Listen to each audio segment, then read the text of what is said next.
Hey everyone, I'm Josh, and this is Beyond the Numbers, the podcast where we talk about real, sustainable church health. Now, we've tackled a bunch of different topics already, but today's topic that we're diving into is a really deep and personal one for me. I'm calling it the pain that shaped me. This episode is a real raw one, especially for me. I've kind of battled with what I want to share and what I don't want to share, and how much do I want to glorify the pain, because this isn't about chasing clout. I don't want this episode to come across as me seeking sympathy. I'm going to be talking about one of the deepest parts of my life. And with it, I don't want to glorify the pain more than anything.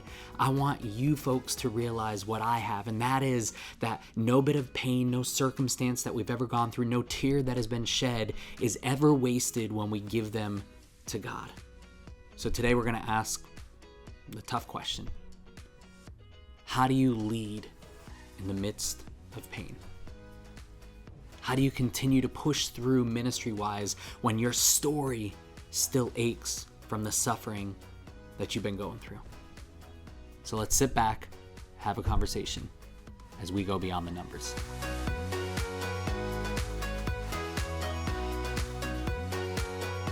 Within 24 hours of being born, my body was blistering all over. Not a rash, mind you. Actual second-degree burn blisters appearing all over my body.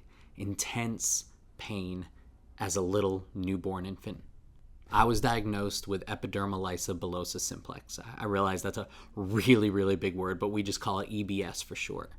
It's a genetic skin disease that causes intense blistering all over my body. That can be caused from stress, from heat, from friction, or sometimes from anything at all. As a kid, I couldn't walk long distances. If I went on a school field trip, it meant that I was in a wheelchair. I learned how to wear a fake smile despite the pain that I was going through. I learned how to limp quietly and push through when everything in my body just wanted to shut down. It was a pain that I experienced as an infant, a toddler. It got worse as a kid and then into my teenage years. And it's one of those things that while you're going through the pain, you don't realize it. But looking back, I start to see how that pain shaped myself and the way that I view myself. There were times as I grew up that I struggled with this idea that, am I a mistake? I battled with this idea like, how could God ever use me? I can't keep up with everyone else. I'm in constant pain. I'm constantly struggling with this. How can I ever be used? And growing up in a Christian home and around the church, one of the biggest battles that I struggled with internally was with all this pain, with all these blisters, with my body as beaten up and broken as it was. Am I really made in God's image? It was a struggle that I went through and carried on for many, many years while going to church and still doing the motions. The pain and the hurt and the anger that rose up within me because of feeling like I was broken, like I was a mistake, just continued to eat away at me. So while on the outside, I looked like I was a good Christian, on the inside, I just battled with God on a constant basis. Until one day, one service, in an honest moment with God where I just cried out to him and I said, God, if you can use anything, can you use this? And he did.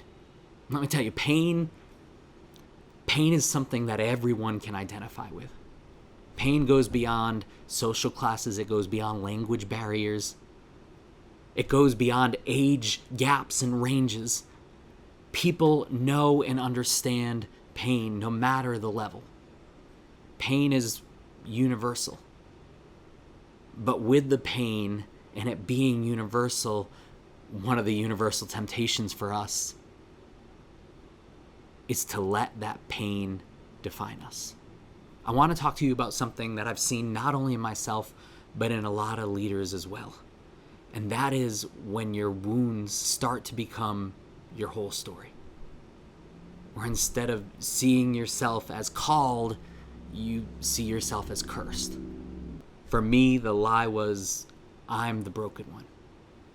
For you, maybe there's different lies that you have bought into about your identity and about yourself because of what you have gone through. Maybe you feel like you're too weak to be used for anything. Maybe you feel like you're too wounded. Or maybe you feel like you're so flawed. Is there any way that you can make a difference? Here's the thing. When you build your identity around your pain, you start leading from a place of protection instead of a place from purpose. You isolate, you fake it. You start spiritualizing the pain instead of actually surrendering that pain and the circumstances to God. And eventually, those lies and the doubt seep into you, and you start to believe that even for God, there is no way that he can bring good from this. So, how can we actually find health when we're in the midst of pain? One of the scriptures that really became like a life verse or verses to me is from John 9. And in it, there's this amazing kind of interaction that Jesus has with his disciples in front of this man that was born blind. In fact, the disciples start off by talking about him within earshot of this man. And they're like, hey, Jesus, was it this man's fault or his parents' fault that he was born blind? It sounds like a really rude statement to make in front of this guy, but what they were talking about is a belief system that they had where if something bad happened, the only way to explain it away is to say that it was someone's fault, someone's sin. It was his parents' sin. Or if it wasn't his parents' sin, then it must have been this man's sin, that he was born blind. Probably meaning they thought he sinned in the womb. I don't know. But this is the belief that they had.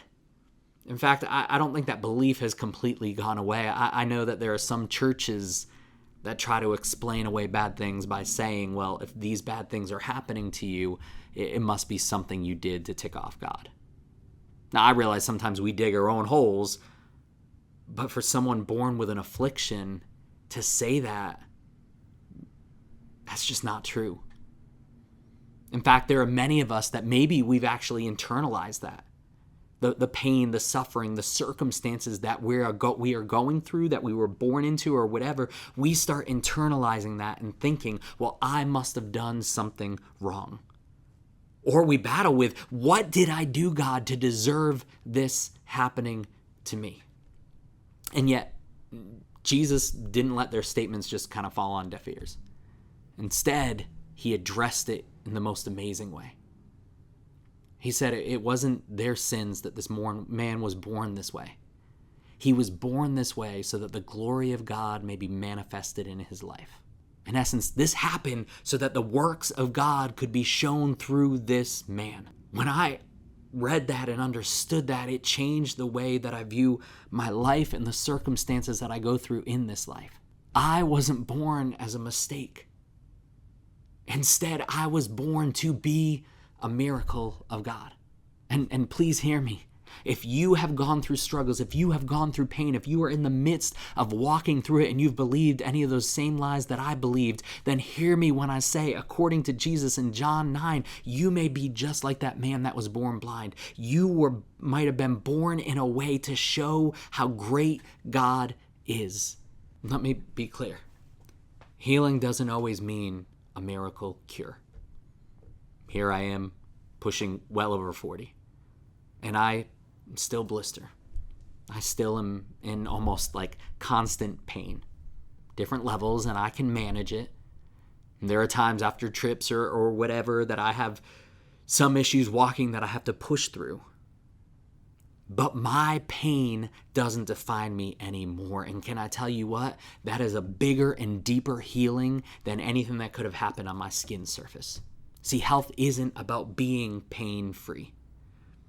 It's about being whole.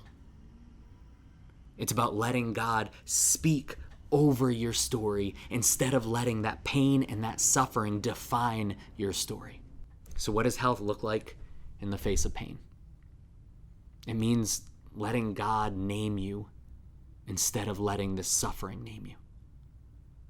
Remembering that you are first and foremost his child. I am not the blister kid. I am God's son, whom he loves and he cares about. I'm not the pain, and that is not what defines me. I am God's.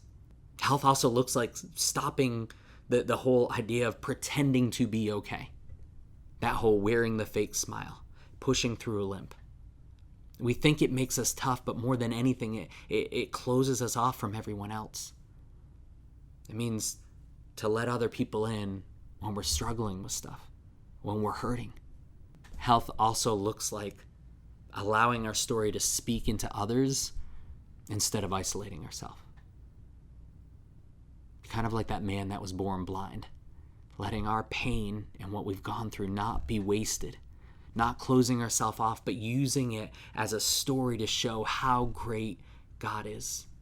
And with that, it means seeing the pain as a platform, not a prison. As I said, I learned a long time ago that pain is universal and it breaks almost every barrier. And so there have been people that you can pour into, that you can talk to, that you can share with, not because you look the same, you talk the same or whatever, but because you both have experienced pain. But if we allow that to become a prison within our mind, within our heart, and just seep in the anger and everything like that, we will miss the opportunities that God is setting up to use the pain that we've been in and the suffering we've gone through for His glory. It's also to remember that just like that man in John 9, we are that same way too. Stop seeing ourselves as cursed or a mistake or an oops or we're just too fragile or too broken, but to realize that everything that we can do with our life is to bring glory to God. That God will use my life and everything that I've been through to draw others to Him. So what do we do with the pain? How can we take something that seems so bad and give it to God and find its redemptive purpose? And the first thing is this. You can name it. Call it out. What is it that you've been struggling with? What is it that you've been holding on to? Give it a name. Why? Because the more we internalize it, the more we hold it in, the more it still has a hold on us. But the minute we begin to name it, and then we can actually give it to God, not hold on to it anymore, but release it to Him. Start by being honest with Him.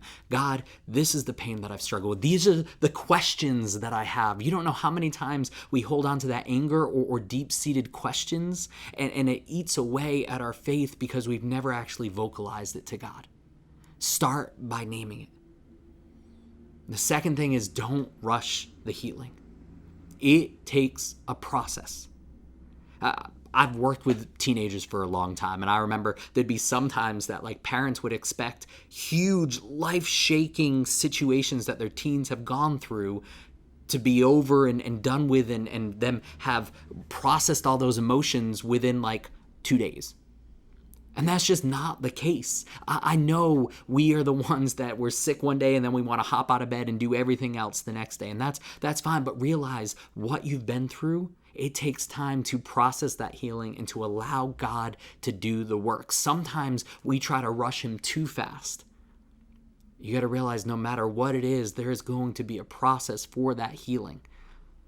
In fact, even with my skin thing, just when I think I'm completely healed, there are moments and things that pop up that make me realize that healing is still ongoing. And if you're working with others that have been through pain, that have dealt with different circumstances that have just caused them suffering throughout their life, realize for them as well, don't rush the healing. You look at Jesus when He healed another blind man, and what did He do? He spat on the dirt and made mud and wiped it on the guy's eyes. And what happened the first time? The guy wiped it away, and Jesus says, "What did you see?" And He says, "I see like shadows, maybe blurry images. They kind of look like trees and people." And then God continued the work. Even though it was a quick healing, that healing still happened over time. Your healing will take time. Don't rush the process. Another thing that we can mistakenly do is hijack other people's pain. It can be very easy for someone sharing their pain and hurt and circumstances for me to identify and then start on my own story when that's not what they need. Not only that, but then begin to make the whole thing about the pain that I have experienced. believe me, there are some times where people want to come up to me with like, a stub toe type thing. And I'm like, listen, I've been through pain. It can be really easy for us to hijack their pain stories, their pain moments, their things that they need us to hear, and instead make it about what we've been through or how ours trumps theirs, or make the story all revolve around what we've been through. And we have to be careful not to do that. Sometimes it means just sitting and listening. Not comparing what we've been through to what they've been through, but being a resounding board that they can just speak to, and we listen. Another action step that we can do is we can make sure that as leaders, we're leading and preaching through the scars and not the wounds. What I mean by that is there are some of us that we haven't started that healing process. And so it's almost like we're in the middle of the street and our soul is bleeding out. Oftentimes, that's when you see some people that their messages, their teachings, their groups that they're leading, it's led more out of anger or upsetness or focused on one specific topic because that is the wound that they are currently struggling with. And they've yet to name it. They've yet to start the healing process. And so because of that, everything they do revolves around that wound. We have to make sure that we are allowing that healing process to happen. And even if that means, to a degree, being careful on what we're preaching about, what we're talking about, or allowing that healing to start more before we hit the stage again, before we start pouring into others' lives, allowing that healing to take place within us so that what we're saying and how we're leading is not from the wounds itself, but instead from the healing that has happened within us, from the scars that have been left, that we can show and point to God and say, how great is my God? It means surrendering that pain and that story before we continue to allow it to bleed out and leading from that. And the last thing, kind of summing all of this up, you name it, you walk through that healing process, which can take time. You make sure it doesn't hijack others people's process, and you make sure that you're not leading from that wound. And the final thing is allowing God to redeem that pain and that hurt that you've been through. See, a lot of times we view our pain as the climax of our story, the big part, the thing that everything centers around. But when you allow God to redeem it, your pain isn't the climax of the story. Your pain is the beginning of the story, of how great God is and what he can do and the transformation that he can bring to others through our hurt, through our tears, through our pain. It's an older object lesson that I used with my students from time to time, and it's becoming dated. But back in the day, arcades used to have those tickets. You'd play a game, you'd get tickets, and at the end you could turn in your tickets at the prize booth and get something better.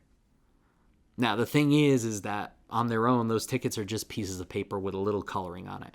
You couldn't take it to the store and actually buy groceries with it. You can't go to a car dealership and say, hey, I have 4 billion tickets. What car can I get?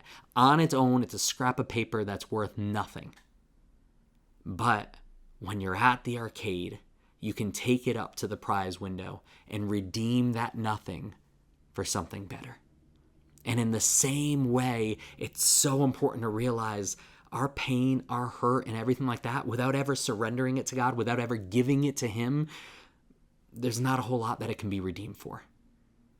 But when we choose to give it to God, he redeems that pain into ways that can pour and change others' lives. And can I tell you what? Nothing is better than seeing people be transformed and changed through God redeeming my story, through God redeeming my pain. But you have to choose to actively surrender it to him, give it to him, and allow him to redeem it. See, the truth is that we can find healing, and more importantly, we can see these things that we have been through be used for God's glory and to change and transform other people's lives. I've seen how God can redeem those things and how God can use it, whether it's been on the mission trip field in the moments where I felt like I couldn't walk anymore, and yet God used my story to help change, transform others' lives. God's used it in conversations with students when they felt so broken and falling apart. They felt like they were a mistake. And I could talk about how God takes those things that we feel are mistakes and those things of brokenness and not only pieces it back together, but uses it to change and transform others' lives. When they've been able to say, I'm just too messed up for God to ever use.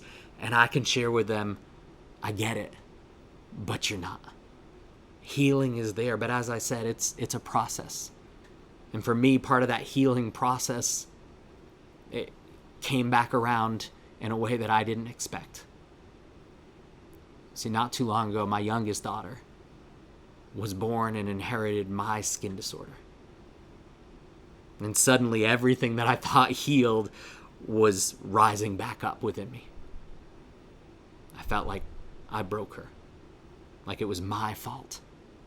How could I do this to my girl? And I started going over in my head all the pain that she would have to go through and the looks of people not wanting to sit with her and having to constantly contain the emotions that she was feeling, having to always explain why you have these different things that are going on, why you limp and why you're in excruciating pain when no one can see or feel or understand that. And I battled with it, and I started pouring out to God. All the stuff I thought healed, right back there. But then in the midst of that, God spoke in and reminded me that yes, she has this. Yes, she will face things that not everyone knows, but she will also experience his strength in ways no one else can understand.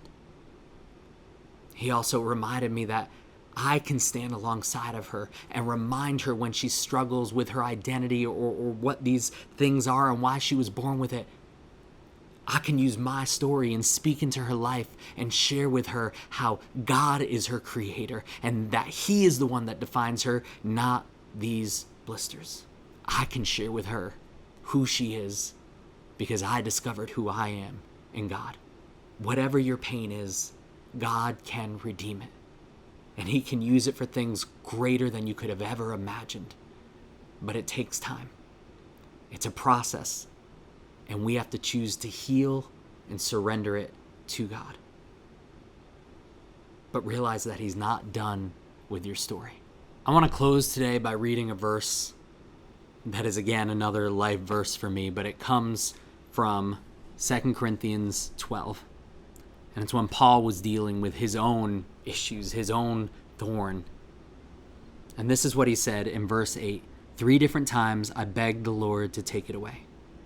And each time he said, my grace is all you need. My power works best in weakness. So now I'm glad to boast about my weakness so that the power of Christ can work within me. That's why I take pleasure in my weaknesses and in insults and in hardship and persecution and troubles that I suffer for Christ. For when I'm weak, then I am strong. The pain that you are going through, that you've been through, and that you may one day experience will shape you. But it doesn't have to define you.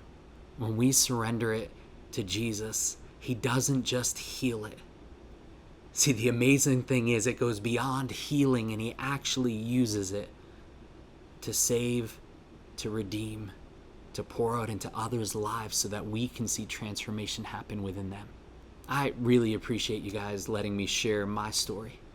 I realize it's just kind of a zoomed out view and very kind of vague to a degree of everything that I've been through. And there's lots more stories and lots more experiences, but I don't want to glorify the pain. I want to show how great our God is.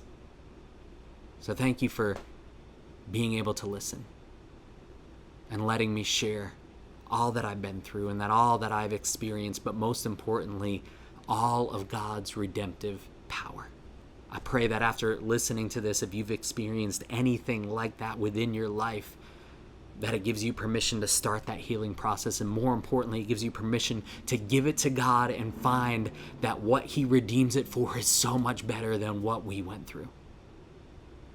That every tear and every hurt is never wasted when we give it to God. Next week, we're going to jump into another couple of interviews with some really special people.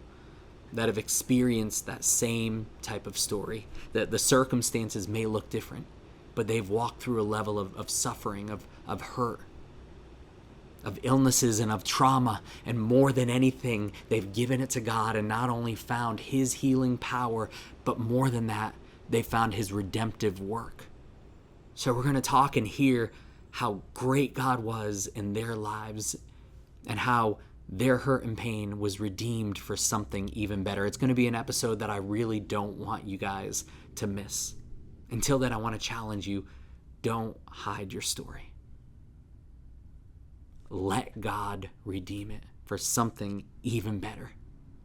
And as he redeems it, and as you find that healing, and as you use it to pour into and change and transform others' lives, let's use our stories together as we work to go beyond the numbers. Thanks. Without anyone ever saying, maybe for you, the lies that you believe, but another thing